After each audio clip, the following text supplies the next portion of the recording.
아침에 계란 두 알이면 됩니다. 아침에 계란 두 알이면 치매, 고혈압 싹 물러갑니다. 아닙니다. 오히려 낮춰줍니다. 우리 혈관에는 두 종류의 콜레스테롤이 있습니다. 혈관 벽에 쌓여서 혈관을 좁게 만드는 나쁜 콜레스테롤 LDL이라고 하죠. 그리고 이 나쁜 놈들을 분해해서 간으로 보내버리는 좋은 콜레스테롤 HDL이 있어요. 계란 노른자의 레시틴은 바로 이 HDL, 좋은 콜레스테롤의 수치를 높여주는 역할을 합니다. 동시에 LDL, 나쁜 콜레스테롤은 분해해서 줄여주고요.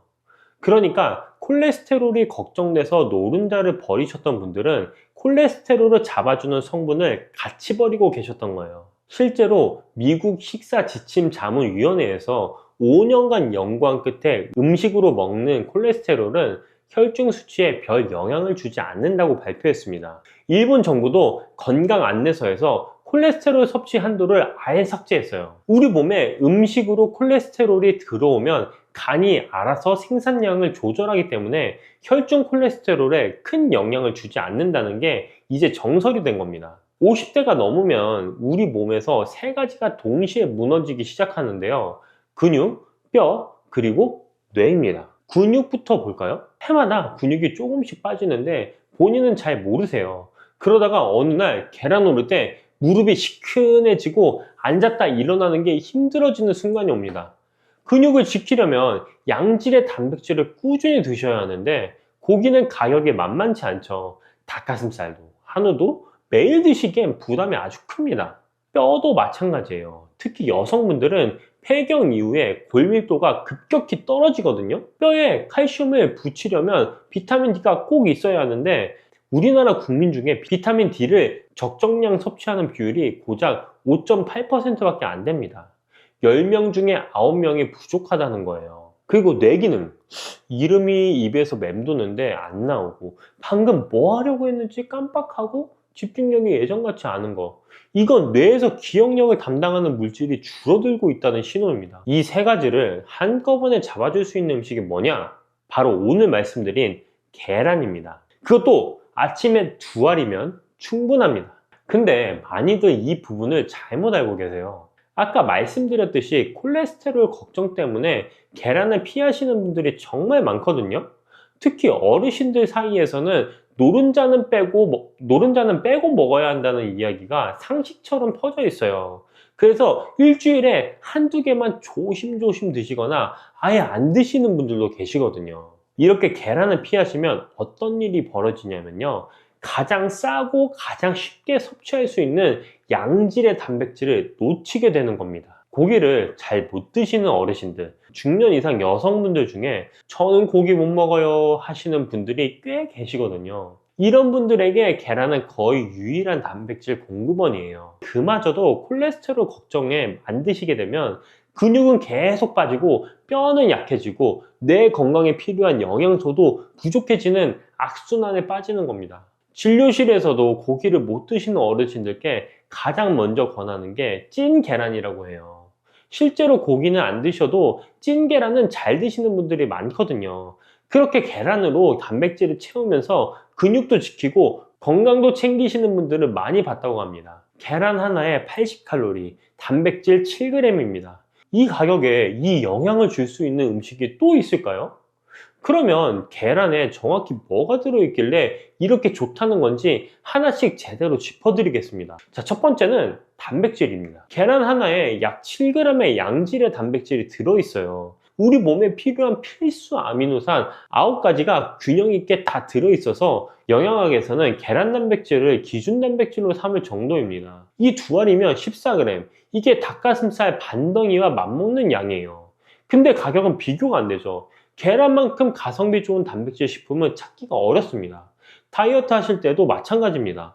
기초 대사량을 유지하려면 근육이 있어야 하고 근육을 지키려면 단백질이 필요한데 계란이 그 역할을 가장 효율적으로 해줍니다. 자, 두 번째는 콜린입니다. 이건 뇌 건강의 핵심적인 성분입니다. 우리 뇌에서 기억력과 학습 능력을 담당하는 콜린이 바로 재료입니다. 쉽게 말하면 뇌가 정보를 주고받을 때 꼭 필요한 연료인 거예요. 50대가 넘으면 이 아세틸콜린이라는 물질을 만드는 효율이 뚝 떨어지거든요. 그래서 음식으로 콜린을 보충해주는 게 중요한데 계란 두 알이면 하루에 필요한 콜린의 상당 부분을 채울 수가 있습니다. 연구에 따르면 콜린 섭취가 충분한 사람은 그렇지 않은 사람보다 인지 기능이 떨어지는 속도가 느리고 알츠하이머 발병 위험도 낮은 것으로 나타났습니다. 요즘 콜린 알포세레이트라는 뇌 영양제가 어르신들 사이에서 유행인데요. 이거 조심하셔야 됩니다. 서울대병원 연구팀이 1200만 명을 10년간 추적한 결과 이 약물을 복용한 사람이 복용하지 않은 사람보다 뇌졸중 위험이 43%가 높았다는 결과가 나왔어요. 약으로 억지로 넣는 것보다 계란으로 자연스럽게 콜린을 섭취하는 게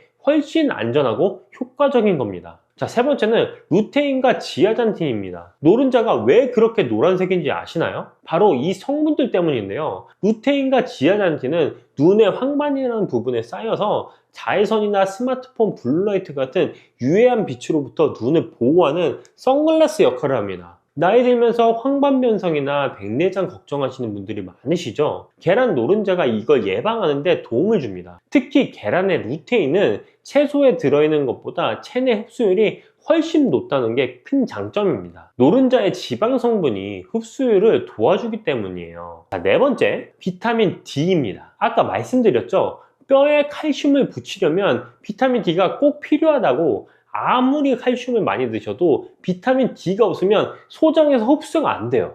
계란 노른자가 비타민 D를 자연스럽게 보충해 줄 수 있는 몇 안 되는 식품 중에 하나입니다. 햇볕을 충분히 쬐기 어려운 분들에게 특히 중요해요. 비타민 C와 섬유질만 빼면 우리 몸에 필요한 거의 모든 영양소가 계란 안에 들어 있습니다. 아침에 두 알이면 이걸 한 번에 다 챙기는 겁니다. 아침에 계란 두 알 드시고 나가면 일단 점심때까지 배가 안 고파요. 빵이나 시리얼, 콘프레이크 아침을 때우시면서 두세 시간 만에 출출해지잖아요. 계란은 단백질과 좋은 지방이 함께 들어있어서 소화가 천천히 됩니다. 그래서 포만감이 오래 가고 점심때까지 다른 간식이 생각이 안 날 정도예요. 그리고 더 중요한 건 혈당입니다. 잠을 자고 일어나면 우리 혈당은 잔잔한 호수 같은 상태입니다. 인슐린도 잔잔해지고 췌장은 쉬고 있죠. 이 상태에서 식빵에 잼 발라서 오렌지 주스와 함께 드시면 어떻게 될까요? 혈당이 갑자기 확 치솟습니다. 잔잔한 호수에 돌을 던지는 거랑 똑같아요. 이걸 혈당 스파이크라고 하는데 이때 엄청난 양의 인슐린이 분비되면서 혈당을 끌어내리고 그 과정에서 지방이 축적이 됩니다. 이 혈당 스파이크가 반복되면 더 심각한 문제가 생깁니다. 혈관 내벽 세포에 엄청난 스트레스가 가해지면서 상처가 나고 그 상처를 복구하는 과정에서 혈관이 점점 좁아집니다. 혈전이 쌓인다는 거죠. 수십 년간 단 음식으로 아침을 드셨던 분들 중에서 협심증이나 심근경색, 뇌졸중이 오는 이유가 바로 이 혈당 스파이크 때문입니다. 계란으로 아침을 시작하면 혈당이 천천히 올라가기 때문에 이 스파이크를 막을 수 있습니다. 하루 종일 탄수화물이 당기지 않는 몸 상태를 유지할 수 있다는 거죠. 그리고 머리가 맑아집니다. 콜린이 뇌에 공급되니까 아침부터 집중력이 올라가고요. 오후에 멍한 느낌도 줄어들어요. 2주 정도만 꾸준히 드셔보세요. 아침이 확실히 달라지는 걸 느끼실 겁니다. 하버드 대학 연구팀에서 대규모 연구를 진행한 결과 하루에 한두 알의 계란 섭취는 심장병 발병 위험과 무관하다는 결론을 내렸습니다. 캐나다 맥마스터 대학교에서는 6개 대륙 50개국 17만 7천 명을 대상으로 분석했는데요. 하루에 계란 1개 정도는 심혈관 질환 이력 있는 분이라도 사망률을 높이지 않는 것으로 나타났습니다. 계란 섭취와 혈중 콜레스테롤 사이에서 유의한 연관성이 발견되지 않았다고 밝혔습니다. 다이어트 쪽 연구도 흥미로운데요. 아침에 계란을 먹은 그룹이 곡물 위주의 아침을 먹은 그룹보다 점심 식사량이 줄었고 하루 전체 칼로리 섭취량도 감소한 것으로 나타났습니다. 아침에 계란 두 알이 체중 관리에도 도움이 된다는 거죠. 미국 심장병 학회에서도 올해 발표한 연구에서 심혈관 질환 위험군에게도 계란 섭취량이 큰 영향을 미치지 않는다는 결과를 공개했습니다. 이제 계란을 무서워하실 이유가 정말 없다는 겁니다. 그럼 이 계란을 어떻게 드셔야 할까요? 기본은 삶은 계란입니다. 기름도 안 들어가고 소화도 잘 되고 열에 약한 콜린 같은 영양소도 잘 보존돼요. 주말에 10개 정도 삶아서 냉장고에 넣어두시면 평일 아침마다 두세 개씩 꺼내서 일주일 아침이 해결됩니다. 물론 프라이를 좋아하시는 분들은 눌러붙지 않는 팬에 기름 최소한으로 드셔도 됩니다. 삶든 찌든 프라이를 하든 큰 그림으로 보면 계란을 매일 꾸준히 드신다는 것 자체가 중요합니다. 근데 계란만 드시면 정말 아깝습니다. 같이 먹는 음식에 따라서 효과가 확 달라지거든요. 오늘 꿀조합 3가지를 알려드리겠습니다. 계란과 함께 먹었을 때 보약이 되는 음식 첫 번째는 토마토입니다. 토마토에는 라이코펜이라는 강력한 항암 성분이 들어있는데요. 이 라이코펜이 열을 가하면 흡수율이 5배까지 올라갑니다. 계란 프라이를 하실 때 토마토를 같이 넣어서 볶아 드시면 계란에 부족한 비타민C도 보충하고 라이코펜까지 제대로 흡수할 수 있어요. 맛도 고소하면서 상큼하고 영양은 꽉 차는 최고의 조합이에요. 간단하게 하시려면 삶은 계란 2알과 방울토마토 서너 개만 곁들이셔도 충분합니다. 자, 두 번째는 브로콜리인데요. 브로콜리 2-3송이면 비타민C가 하루 권장량을 거의 다 채울 수 있어요. 비타민C가 레몬보다 2배 정도 많거든요. 계란에 없는 비타민C를 브로콜리가 딱 채워주는 겁니다. 거기다가 브로콜리에는 나트륨을 배출하는 칼륨도 풍부해서 혈압 조절에도 도움이 됩니다. 전날 저녁에 브로콜리를 살짝 데쳐 놓으시면 아침에 삶은 계란과 바로 곁들여 드실 수 있습니다. 자, 세 번째는 두부나 낫또 같은 식물성 단백질인데요. 동물성 단백질인 계란과 식물성 단백질인 두부를 함께 드시면 아미노산 균형이 훨씬 좋아집니다. 특히 두부에는 이소폴라본이라는 성분이 있어서 폐경 이후에 여성 건강에도 도움이 됩니다. 여기서 하나 더 중요한 사실이 있는데요. 계란과 야채를 같이 드시면 야채에 들어있는 카로티노이드라는 항산화 성분의 체내 흡수율이 무려 5배 이상 높아집니다. 카로티노이드는 빨간색, 노란색, 주황색 과일이나 채소에 많이 들어있는데 지용성이라서 기름기가 있어야 흡수가 잘 되거든요. 계란 노른자의 지방이 이 역할을 해주는 겁니다. 그러니까 계란은 본인이 좋은 것도 있지만 같이 먹는 야채의 좋은 성분까지 끌어올려주는 고마운 존재예요. 이렇게 좋은 계란 같이 먹으면 몸에 독이 되는 음식도 있습니다. 첫 번째는 감입니다. 감에는 타닌이라는 성분이 들어있는데 이 타닌이 계란의 단백질과 만나면 서로 결합하면서 굳어버려요. 그러면 소화가 안 되고 가볍게는 속이 불편해지고 심하면 급성 위장염까지 올 수 있습니다. 감 드시면서 계란도 함께 드시는 경우가 있는데 이건 피하셔야 됩니다. 감을 드시려면 계란과 시간 간격을 두고 드세요. 자, 두 번째는 두유입니다. 의외죠? 건강한 것끼리 같이 먹으면 좋은 것 같은데 콩에 들어있는 트립신이라는 성분이 계란 흰자의 단백질과 결합해서 영양 흡수를 방해합니다. 아침에 삶은 계란 드실 때 두유 대신 물이나 우유를 곁들여 드시는 게 훨씬 낫습니다. 자, 셋째, 녹차나 홍차예요. 녹차에도 타닌이 많이 들어있거든요. 계란과 함께 드시면 단백질 소화를 방해하고 변비를 유발할 수 있어요. 녹차를 좋아하시는 분은 식사 후에 1시간 정도 지나서 따로 드시면 됩니다. 그리고 고지혈증에 대해서도 정리해 드릴게요. 고지혈증 약을 이미 드시고 계신 분들은 하루에 계란 2개, 노른자 포함해서 드셔도 문제 없다는 연구가 많으니 안심하시면 됩니다. 다만 약을 안 드시고 생활 습관으로만 관리하시는 분들은 노른자를 좀 줄이시고 흰자 위주로 드시면 좋겠습니다. 흰자에는 포화지방이 거의 없는 순수한 단백질 덩어리니까 단백질은 충분히 챙기면서 부담은 줄일 수 있습니다. 이런 초록잎 홍합 이런 게 있거든요. 이건 어떤 건지 좀 초록잎 홍합은 역사적으로 굉장히 오래된 애예요. 이게 뭐 1980년대 그때부터 이제 이미 연구가 되게 활발하게 되어 있었고 특히 이제 뉴질랜드 지방에서 나는 특이한 생물 소재이고 이게 뉴질랜드에서만 나나요? 네, 이거는 연구도 굉장히 많이 되어 있고 이 초록잎 홍합 자체는 관절염에 굉장히 효과적이라는 논문도 굉장히 많이 발표가 되어 있습니다. 그럼 초록잎 홍합은 기본적으로 어떤 성분이 들어있는지 좀 얘기해 주시면 좋을 것 같아요. 초록잎 홍합에는 좀 특이한 오일이 들어가 있어요. 우리가 이제 오메가3 하면은 DHA랑 EPA가 유명하죠. 네. EPA 같은 경우는 탄소가 20개에 이중결합이 5개가 있는 지방산이고 DHA 같은 경우는 탄소가 22개에 이중결합이 6개 있는 지방산입니다. 하지만 이 초록잎 홍합에는 그거보다 하나가 더 들어가 있어요. ETA라고 해서 탄소가 20개인데 이중결합이 4개짜리가 들어가 있어요. 우리 몸속에서 염증을 유발하는 관절염 같은 경우도 그 재료로 쓰이는 맨 위에 있는 게 아라키도닉 엑시드라고 합니다. 근데 아라키도닉 엑시드도 탄소가 20개에 이중결합이 4개예요. 그런데 초록잎 홍합에는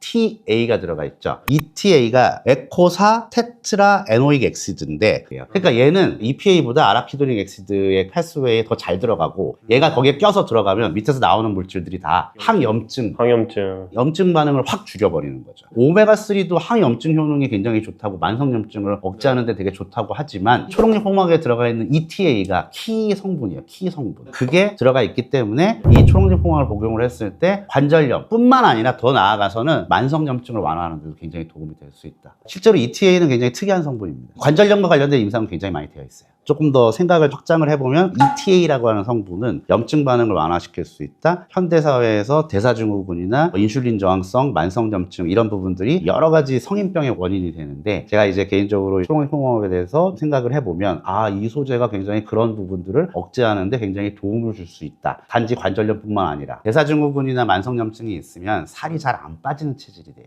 근데 이것만 먹는다고 다이어트 되진 않죠. 그건 거짓말이고요. 만성염증을 억제할 수 있는 소재들은 도움이 될 수 있다.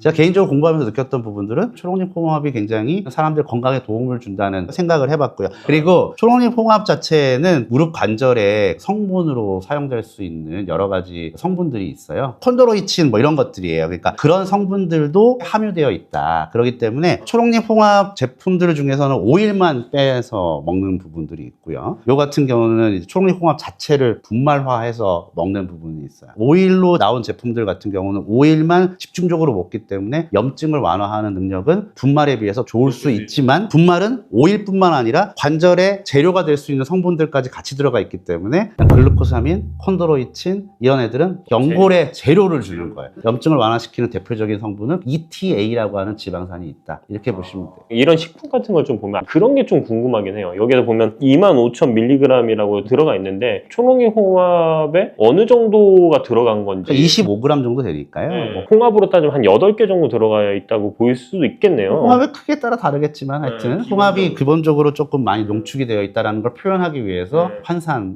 하는 겁니다. 우리나라에는 건강기능식품이라고 하는 제도가 있지만 외국에서는 그런 제도가 따로 없고, 약이 아니면 다 서플리먼트예요. 보조제. 제가 이제 천연물 전공자인데 보통 천연물 하면 식물들만 생각을 하시는데, 이런 부분들은 동물성 천연물이고 아까 제가 말씀드렸던 특이한 성분이 들어가 있어서 염증을 완화하는데 굉장히 탁월한 효과를 보여줄 수 있다. 이런 부분들이 있는 거죠. 스터디셀러라는 게 오랫동안 연구가 되어 오고 연구 결과가 굉장히 많이 축적되어 왔다는 거는 굉장히 안전하면서 효과적이다라는 부분이고요. 이거는 굉장히 저도 과거부터 많이 친근한 소재고, 이번에 따로 조금 더 공부를 해보긴 했지만, 공부를 해보면 해볼수록 ETA 같은 굉장히 매력적인 성분도 있고요. 초록잎 홍합에 뉴질랜드 사람들이 아무래도 그쪽에서 건강을 위해서 즐겨 먹는 그런 어떤 계열의 동물성 천연물이라고 보시면 되세요. 그럼 이런 초록잎 홍합 같은 경우는 아까 예방으로도 좋다고 말씀하셨는데, 실제로 아프신 분들이 이 보조제로 먹어도 괜찮은? 그렇죠. 이거는 아무래도 무슨 의약품이 아니기 때문에, 물론 의약품만큼 강력한 효과를 나타내지는 않습니다. 그렇지만은 젊으신 분들 같은 경우도 관절, 자기가 운동을 많이 하거나 아니면 뭐 육아를 한다던가 이랬을 때는 이 초록잎 홍합 성분이 굉장히 도움이 될 수 있고요. 그리고 어르신들 같은 경우가 불편하실 때도 이런 걸 먹었을 때, 약이랑 같이 먹었을 때 상호작용이나 이런 것도 안 생길 뿐만 아니라, 이거는 그냥 오메가3 하이 버전이라고 해야 될까요?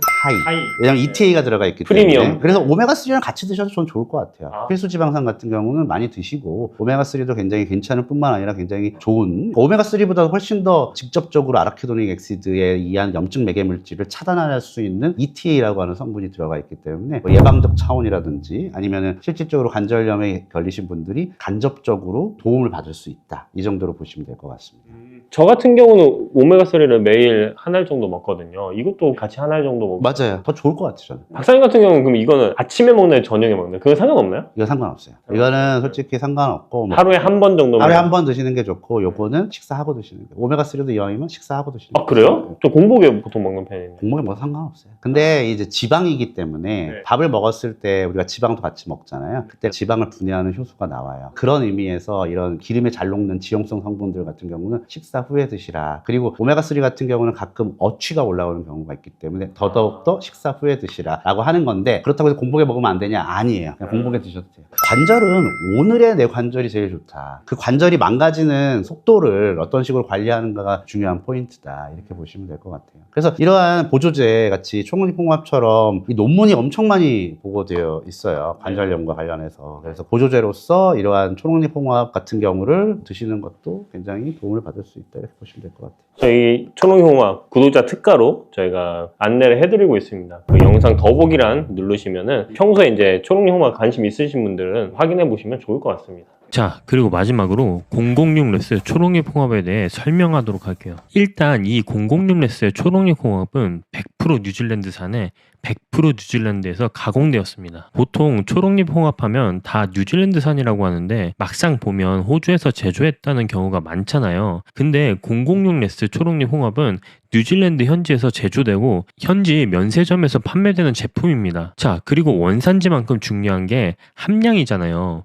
006건은 원물 함량이 25,000mg이고 비타민 D가 1000IU가 함유되어 있습니다. 1000IU는 25 마이크로그램인데요. 저희가 보통 알기론 비타민 D 하루 충분 섭취량이 10에서 15 마이크로그램으로 알고 있지만 65세 이상의 고령자 같은 경우에는 혈중 농도 정상화를 위해서 1000IU 25 마이크로그램 이상 드시는 걸 추천해요. 그래서 고령자의 혈중 농도 안정 기준에 딱 맞는 006 랩스를 추천합니다. 초록잎 홍합의 구성은 3개월치, 6개월치, 9개월치가 있는데요. 한번 먹다 보면 3개월은 금방 가더라고요. 저는 개인적으로 6개월치를 추천합니다. 자세한 내용은 상세 페이지에서 보시면 어떤 종류가 있는지 따로 확인해 볼 수 있어요. 저도 아내와 육아하느라 손목이 자주 꺾이는 일이 많아서 고통스러운데 이 초록잎 홍합도 같이 챙겨 먹어서 관절을 보호하려고 해요. 관절에 좋은 성분들이 풍부한 초록잎 홍합 서로 건강 특가로 준비했으니까요.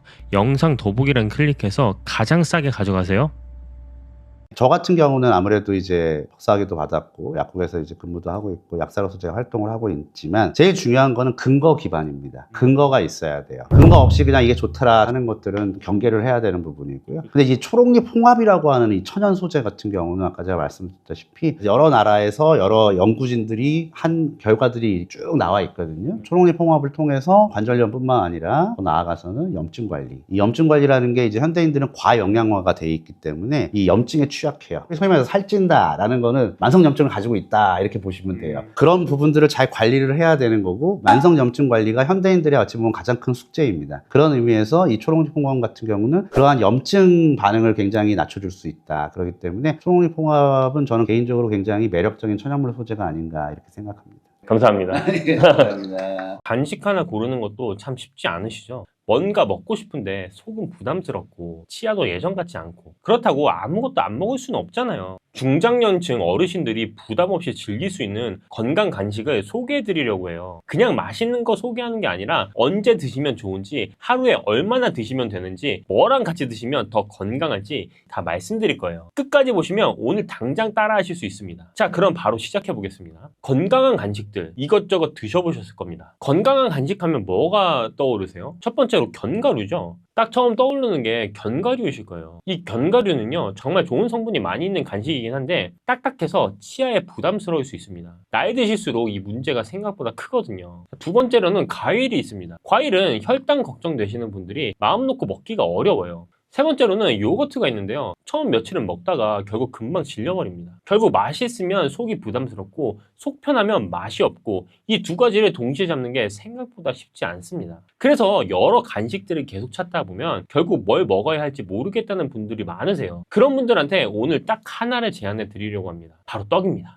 떡이요? 요즘 시대에 무슨 떡이냐 이러시는 분들 계시죠? 근데요 어르신들이 예전부터 떡을 즐겨 드신 데에는 이유가 있습니다. 소화가 잘 되고 속이 편하고 포만감도 있고 자극적이지 않거든요. 밀가루 음식처럼 속이 더부룩하지도 않고 기름진 과자처럼 속이 느끼하지도 않습니다. 그래서 요즘 들어서 건강한 간식으로 떡이 다시 주목받고 있습니다. 근데 여기서 문제가 하나 있어요. 떡이 좋다는 건 알겠는데 막상 사면 금방 굳어서 맛이 없어진다는 거잖아요. 냉동떡은 꺼내 먹기에 번거롭고 식감도 떨어지고 결국 한두 번 먹다가 냉동실에 짱 박혀 있는 거예요. 저도 그랬거든요. 근데 이렇게 생각하실 수도 있을 겁니다. 요즘 떡들 다 전자레인지 돌리면 먹을 수 있는 거 아니냐고요. 맞아요. 요즘 냉동떡들이 전자레인지 되는 게 정말 많이 있어요. 근데 차이가 뭐냐면 대부분 냉동떡은 해동하면 물기가 생겨서 겉은 말랑한데 속은 퍽퍽한 경우가 많아요. 그리고 공장에서 대량으로 만든 떡들은 식감이 일정하지 않고 시간이 조금만 지나도 바로 굳어버립니다. 수제떡은 식감은 좋은데 보관이 까다롭고 가격에 부담이 있습니다. 근데 이건 다릅니다. 한번 꺼내볼게요. 4개 담다 떡 선물 세트입니다. 제가 이걸 냉동고에서 꺼낸 건데요. 상온에 한 20분 정도만 보관해도 떡이 다시 이게 엄청 물렁물렁 말랑말랑해집니다. 이게 상온에 20분 정도만 놓으시면 말랑말랑하게 드실 수 있고 전자레인지에 20초만 데우셔도 이 식감이 그대로 살아나면서 눌러붙지도 않고 겉과 속이 촉촉하게 드실 수가 있습니다. 상온에 보관한 쑥떡인데 꺼내보겠습니다. 네. 이게 쑥떡인데 그냥 쑥떡이 아니라 쑥스테라예요. 여기 보시면 이렇게 보이시나요? 쑥이 이렇게 냉동고에서 꺼낸 건데 이렇게 쫀득쫀득한 식감이 있습니다. 이게 왜 쑥스테라냐면 안쪽에 쑥떡이 있고 이 겉에 포슬포슬한 쑥 빵가루가 있어요. 자, 한번 먹어볼게요. 이게 냉동고에서 꺼냈다는 게 믿겨지지 않을 정도로 굉장히 쫀득쫀득하고 맛이 있습니다. 그리고 이 떡 세트에는 쑥스테라뿐만 아니라 이렇게 호박 인절미가 같이 들어있습니다. 창업떡이라고도 하는데요. 호박 인절미에다가 겉에 이렇게 빵가루, 그 카스테라, 호박 카스테라 가루가 이렇게 묻어져 있습니다. 네, 이거 보시면은 이 안쪽에 이게 단호박이 통째로, 호박이 통째로 여기 들어있습니다. 단순한 호박 인절미가 아니라 통호박이 그대로 들어있는 거예요. 이거 한번 먹어보겠습니다. 와, 이거 진짜 너무 맛있는데요? 그대로 입안에 팍 퍼져가지고 호박 맛이 그대로 나면서 씹었을 때 인절미의 그 쫀득쫀득한 맛이 가득 채워주는 그런 맛이 납니다. 그 쑥스테라랑 호박 인절미는 많이 들어보신 분들도 있을 것 같아요. 제가 이번에 준비한 이 떡 세트 쑥스테라와 호박 인절미는 좀 특별한 부분이 있습니다. 먼저 쑥스테라입니다. 이 쑥이 들어간 건데 그냥 쑥향만 나는 게 아닙니다. 제가 방금 먹어봤죠. 제주 고산리에서 나는 특등급 냉동쑥이 무려 15%나 들어있고 여기에 쑥가루도 별도로 5%가 더 들어가 있습니다. 그러니까 쑥이 2가지 형태로 들어가 있는 거예요. 먹었을 때 쑥맛이 진짜로 살아있고 그냥 떡에 초록색 입힌 거랑은 정말 차원이 다릅니다. 카스테라 가루를 포슬포슬하게 입혔어요. 겉은 부드럽고 안은 쫀득쫀득한 독특한 식감이 있습니다. 호박 인절미입니다.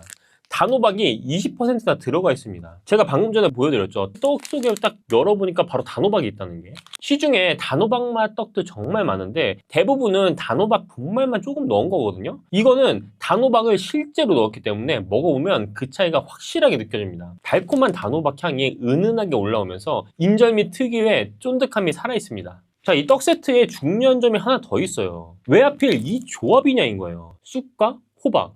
이 쑥은 소화 부담을 줄여주고 호박은 은은한 단맛으로 당에 대한 부담을 낮춰주는 역할을 합니다. 즉, 속 편함과 맛을 같이 잡기 위해서 설계된 조합이에요. 그래서 그냥 떡이 아니라 계속 먹을 수 있는 떡이 되는 거예요. 지금 보시면 아시겠지만 개별 포장이라서 하나씩 꺼내 드시기도 좋고요. 냉동 보관하시다가 드실 만큼만 꺼내서 전자레인지에 20초 돌리시거나 상온에 20분 정도 놓으시면 갓 나온 떡처럼 드실 수 있습니다. 이게 전부예요. 그리고 무엇보다 이 떡은 재구매율이 장난이 아니에요. 이 떡을 한 번도 안 드신 분은 있어도 한 번만 드시는 분은 절대 없습니다. 드셔보신 분들은 계속 찾으시거든요. 저도 이거 한 번 더 주문해야겠어요. 그냥 맛있어서가 아니라 속이 편하고 먹고 나서 부담이 없으니까요. 이게 부모님이나 지인분들 선물로 드려보신 분들도 많으신데요.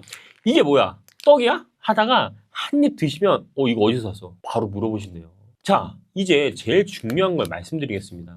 이 떡을 어떻게 드셔야 건강하게 즐길 수 있는지 제가 알려드리겠습니다. 첫 번째는 드시는 시기인데요. 아침 공복에 떡만 단독으로 드시는 건 피하시는 게 좋습니다. 떡은 탄수화물이 주 성분이라서 공복에 단독으로 드시면 혈당이 갑자기 팍 올라갈 수 있거든요. 가장 좋은 타이밍은 오후 2시에서 4시 사이에 출출하실 때 간식으로 드시는 겁니다. 점심 드시고 나서 활동하시다가 슬슬 배고파지실 때 딱 맞는 타이밍이에요. 자, 두 번째는 드시는 양입니다. 하루에 2개에서 3개면 충분해요. 떡 3개가 탄수화물 기준으로 밥 3분의 1 공기랑 비슷하거든요. 그러니까 밥 드시고 나서 후식으로 드시면 탄수화물을 2번 드시는 거라 이건 피하시는 게 좋아요. 자, 세 번째, 뭐랑 같이 드시면 더 건강할까입니다.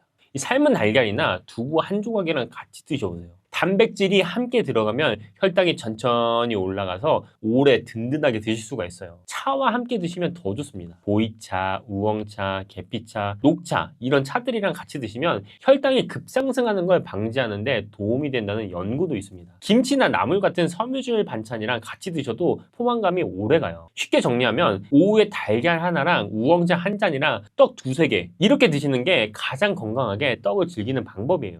이 떡을 보시면서 이런 고민하시는 분들도 있을 것 같아요. 당뇨 있으신 분들은요. 당뇨가 있으신 분들은 드시기 전에 꼭 담당 선생님께 여쭤보시는 게 좋은데요. 한 가지는 말씀드릴 수 있을 것 같아요. 다른 제품들과 다르게 백설탕이 5%밖에 안 들어 있습니다. 건강한 분들이 적당하게 즐기시기에 굉장히 좋은 간식이라는 겁니다. 여러분은 평소에 간식을 어떤 걸 드시나요? 육아나 음료수 이런 게 될 수 있는데요. 제가 오늘 소개해드린 이 쑥과 호박떡 간식 하나 바꾸는 게 생각보다 몸에 큰 차이를 만들 수 있어요. 지금 드시고 있는 간식이 조금이라도 부담스럽거나 기름지시다면 이번에 속 편하게 계속 먹을 수 있는 걸로 바꿔보시는 게 좋을 것 같습니다. 이런 제품은 한번 품절되면 다시 들어올 때까지 기다리셔야 하는 경우도 굉장히 많이 있어요. 실제로 계속 품절이 나고 있고요. 그래서 제가 이 회사에 직접 찾아가서 최저가에 가져왔고 이 제품이 계속 품절이 나고 있는데요. 일주일에 50분 한정으로 저희가 꼭 드릴 수 있도록 하겠습니다. 이런 제품은 한번 품절되면 다시 들어올 때까지 기다리셔야 하는 경우도 많아요. 이 떡 회사에 직접 찾아가서 최저가에 가장 좋은 조건으로 준비했습니다. 자세한 내용은 아래 고정 댓글에 정리해뒀으니까요.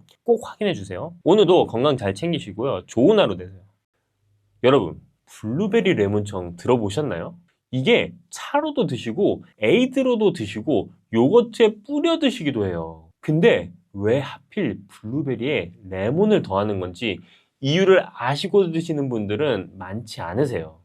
오늘 이 두 가지가 왜 최고의 조합인지 그리고 효과를 제대로 보려면 어떻게 만들어야 하는지 제가 알려드리겠습니다. 끝까지 보시면 오늘 바로 따라 하실 수 있습니다. 자, 먼저 블루베리부터 짚어볼게요. 블루베리의 진한 보라색이 보이시죠? 이 색깔이 그냥 색깔이 아니에요. 안토시아닌이라는 항산화 성분이에요. 이 안토시아닌이 우리 몸속 활성산소를 제거해 주거든요. 활성산소가 뭐냐면 쉽게 말해서 몸속의 찌꺼기 산소입니다. 이게 세포를 공격하고 손상시켜서 염증을 만들고 노화를 앞당기고 각종 만성질환의 원인이에요. 미국 농무부 연구에서 블루베리와 40여 가지 과일 채소를 비교한 결과 블루베리의 항산화 효과가 가장 높은 것으로 나타났어요. 과일 중에서만 1등이 아니라 채소까지 포함해서 1등이에요. 1등. 근데 여기서 중요한 게 있어요. 블루베리의 안토시아닌은 조건이 맞아야 제대로 흡수가 돼요. 그 조건이 바로 산성 환경이에요. 안토시아닌은 산성 환경에서 훨씬 안정적으로 유지되거든요. 근데 우리 몸속은 중성에 가까워요. 그래서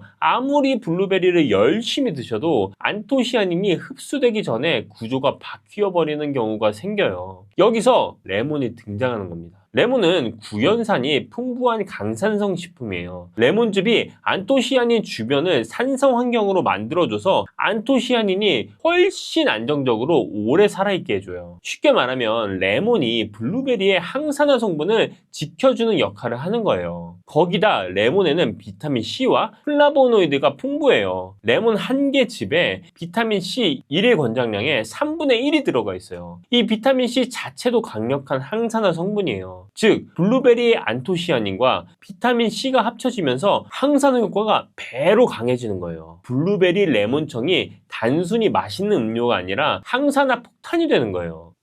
여기서 잠깐 한 가지만 말씀드릴게요. 이 블루베리 레몬청이랑 정말 잘 어울리는 간식이 있는데요. 속이 편하고 부드러워서 같이 드시기에 딱 좋은 거예요. 이따 영상 마지막에 말씀드릴게요. 자, 이제 제대로 만드는 법을 알려드리겠습니다. 재료는 냉동 블루베리 500g과 레몬 5개, 설탕 400g이에요. 여기서 첫 번째 중요한 점은 블루베리는 냉동을 쓰세요. 왜죠? 블루베리를 냉동하면 안토시아닌 농도가 오히려 더 높아져요. 호주 뉴 사우스 웨일즈대 연구에서 확인된 사실인데요. 냉동하면 블루베리 속 안토시아닌이 다른 조직들의 방해 없이 농축되거든요. 미국 사우스 다코타 주립대 연구에서는 냉동 블루베리에 생 블루베리보다 안토시아닌이 3배 가까이 많다는 결과도 나왔습니다. 두 번째 중요한 점, 레몬은 반드시 껍질째 쓰고 세척을 제대로 해야 돼요. 레몬 껍질에는 디리모넨이라는 항산화 성분이 들어있어서 껍질째 써야 효과가 제대로 나거든요. 세척은 이렇게 해주세요. 끓는 물에 레몬을 넣고 1분간 돌돌 굴려주세요. 표면에 왁스와 농약이 녹아서 나오거든요. 그 다음에 세제로 한 번 더 씻어주시면 됩니다. 0.5cm 두께로 동그랗게 썰어서 준비해두세요. 세 번째 중요한 점은 블루베리와 레몬을 넣는 순서가 따로 있습니다. 팬에 냉동 블루베리와 설탕을 먼저 넣으시고 중약불로 천천히 녹여주세요. 블루베리에서 물이 나오면서 보글보글 끓기 시작하면 불을 꺼주세요. 레몬은 이때 넣는 거예요. 왜 레몬을 나중에 넣냐면요, 레몬은 강한 산성이라서 균이 살 수가 없어요. 그래서 끓일 필요가 없고 오히려 끓이면 레몬 향이 날아가 버려요. 한 김 식은 후에 레몬을 넣어야 레몬 향도 살아나고 비타민C도 파괴되지 않습니다. 소독된 유리병에 담아서 냉장 보관하시면 6개월까지 드실 수 있어요. 여기서 드시는 방법이 있는데요, 먼저 따뜻한 차로 드시려면 컵에 3스푼 넣고 뜨거운 물 부으세요. 시원하게 드시려면 탄산수에 3스푼 넣고 얼음 넣으시면 에이드가 돼요. 플레인 요거트에 뿌려 드셔도 정말 맛있어요. 맛은요, 블루베리의 진하고 달콤한 과즙이 베이스로 깔리고 레몬의 상큼한 향이 입안을 시원하게 깨워줘요. 카페에서 파는 블루베리 음료보다 과즙이 훨씬 진하고 향도 더 풍부해요. 자, 아까 말씀드렸던 이 레몬청이랑 잘 어울리는 간식 제가 말씀드리겠습니다. 블루베리 레몬청 한 잔에 이걸 하나 곁들이면 딱 좋은 오후 간식 타임이 완성됩니다. 자, 아까 말씀드렸던 이 레몬청이랑 잘 어울리는 간식을 제가 말씀드리겠습니다. 블루베리 레몬청 한 잔에 이걸 하나 곁들이면 딱 좋은 오후 간식 타임이 완성되거든요. 바로 이 쑥스테라와 호박 인절미예요. 새콤달콤한 레몬청에 쫀득한 떡 하나 드시면 생각만 해도 잘 어울리죠. 속도 편하고 부드러워서 레몬청 드실 때 곁들이기 딱 좋습니다. 이 쑥스테라와 호박 인절미 제가 공동구매 진행하고 있거든요. 자세한 내용은 아래 고정 댓글에서 확인해 보세요. 자, 이제 블루베리 레몬청 드실 때 주의사항도 말씀드리겠습니다. 블루베리는 우유랑 같이 드시면 안 돼요. 우유 속에 단백질이 안토시아닌 흡수를 방해하거든요. 요거트는 괜찮습니다. 혈액 희석제 드시는 분들은 특히 주의하세요. 블루베리 비타민 K가 약물에 영향을 줄 수도 있습니다. 레몬은 위염이나 역류성 식도염이 있으신 분은 공복 섭취를 피하시는 게 좋아요. 오늘 핵심을 제가 딱 정리해 드리겠습니다. 블루베리 레몬청이 좋은 이유는 레몬의 산성이 블루베리 안토시아닌을 지켜주기 때문인데요. 냉동 블루베리가 생 블루베리보다 안토시아닌이 더 풍부해요. 레몬은 끓이지 말고 한 김 식힌 후에 넣어야 향과 비타민C가 살아있어요. 블루베리는 우유 말고 요거트랑 드세요. 블루베리 레몬청 한 잔으로 항산화 성분 2가지를 맛있게 동시에 챙겨보세요. 오늘도 건강 잘 챙기시고요. 다음 영상에서 뵙겠습니다.